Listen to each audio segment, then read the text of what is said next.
ګرانو کتونکو زمونږه په دغه پروګرام کې ستاسو طرف نه کوم سوالات راځي د شریعت په رڼا کې دغه مونږ تاسو له جواب درکو. په دغه پروګرام کې یو ورور سوال کړی دی او یو وظیفه یې غوښتې ده او لیکلي دي چې مفتي صاحب رشتې دپاره داسې یو مجرب وظیفه را راکړه او دا خبره رښتیا هم ده. نن سبا زمونږ تاسو ډیمانډ جنۍ دپاره هم ډېر زیات دي، د هلک ډیمانډ هم ډېر زیات دي. په دغه ډیمانډ کې وخت تیریږي په هلک باندې هم وخت تیر شي، په جنۍ باندې هم وخت تیر شي، بیا جنۍ داسې حد ته ورسي چې څوک ورسره نکاح نه کوي، هلک هم داسې وخت ته ورسي چې بیا غله څوک جنۍ نه ورکوي. خدا را ما تاسو ته دا پیغام دی چې ډېر زیات ډیمانډ تاسو نبی علیه السلام په حدیث کې فرمایي نکاح ارزانه کړئ، اسانه کړئ، زنا ګرانه کړئ. مونږ تاسو اپوزیټ روانو، زنا بیخي ارزانه ده او نکاح مو انتهایی ګرانه کړې ده. دا دومره زیورات او دا دومره چې دی په هغې باندې جهیز او دومره مهر او خدا را دا څه دې باندې ستاسو سټیټس وغیره ته څه نقصان نه رسي. دا په دین باندې عمل دی چې نکاح تاسو ارزانه کړئ.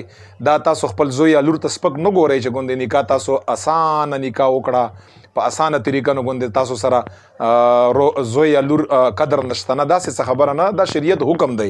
دا ټول مسایل عمدي نه جوړېږي. بیا زنانم یو حد ته ورسي، هلک هم یو حد ته ورسي، بیا یا رشته نه کېږي. بس نبی علیه السلام فرمایي چې هلک پسې ښه رشته راشي د هغې برابري، جنۍ پسې ښه رشته راشي د جنۍ برابري.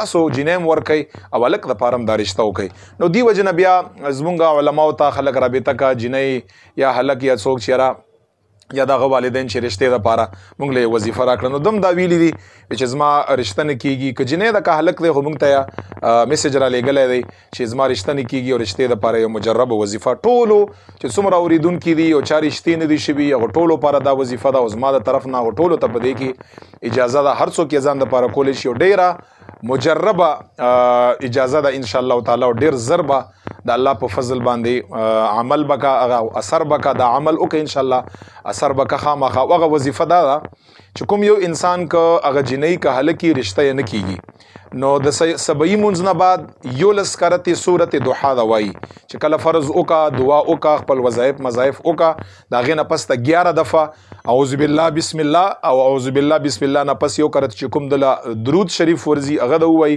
او بیا د 11 کرتې صورت ضحا ووایي. او د ماښام مونځ نه بعد هم چې کله ماښام 3 رکعته فرض وکړه یا 2 رکعته سنت وکړه، خپل وظایف دعا هر څه وکړه، د هغې نه پس ته 11 کرتې صورت ضحا اولولي په دې نیت باندې چې زما رشته وشي، په ښه ځای کې مو وشي، نیک سیرت او نیک صورت انسان سره مو وشي. 11 دفعه د صورت ضحا ووایي. یو دا وظیفه شوه روزانه، دا به بغیر د ناغې نه بغیر د قضایې نه جنۍ به هم دا وایي، هلک به هم دا وایي. 11 کرتې سحر مونځ نه بعد صورت ضحا او 11 کرتې د ماښام مونځ نه بعد صورت ضحا او یو ورسره بل شی د مازدیګر مونځ نه بعد دا یو ځل صورت رحمان وایي، الرحمن علم القرآن. دا صرف د مازدیګر مونځ نه بعد یا د مازدیګر نه پس او د ماښام نه مخکې چې کوم ټایم ورته میلاو شي یو کرتې دا صورت رحمان هم وایي. انشاءالله لږ ورځو کې به عن قریب داسې به وي چې هلک ته به هم ښه رشته میلاوږي د الله په فضل د دغې تلاوت په برکت باندې جلې ته به هم انشاءالله تعالی رشته میلاوږي. او په آخر کې بیا هم دا پیغام در کوم چې خدا را جنۍ دپاره چې ښه هلک میلاوږي تاسو یې وله ورکوئ او هلک دپاره چې ښه جنۍ میلاوږي جنۍ وله ورکوئ، رشته یې کوئ. زیات ډیمانډ او زیاتې خبرې خلکو نه مه کړئ، نکاح ارزان کړئ، زنا ګران کړئ. دا دین دی، دا شریعت دی. الٰه العالمین دا زمونږ څومره خویندې دي، هلکان دي، رونه دي چا رشتې نه شوي، خدای پاک د ټولو له پخو ځایو کې د خیر رشتې ورکړه.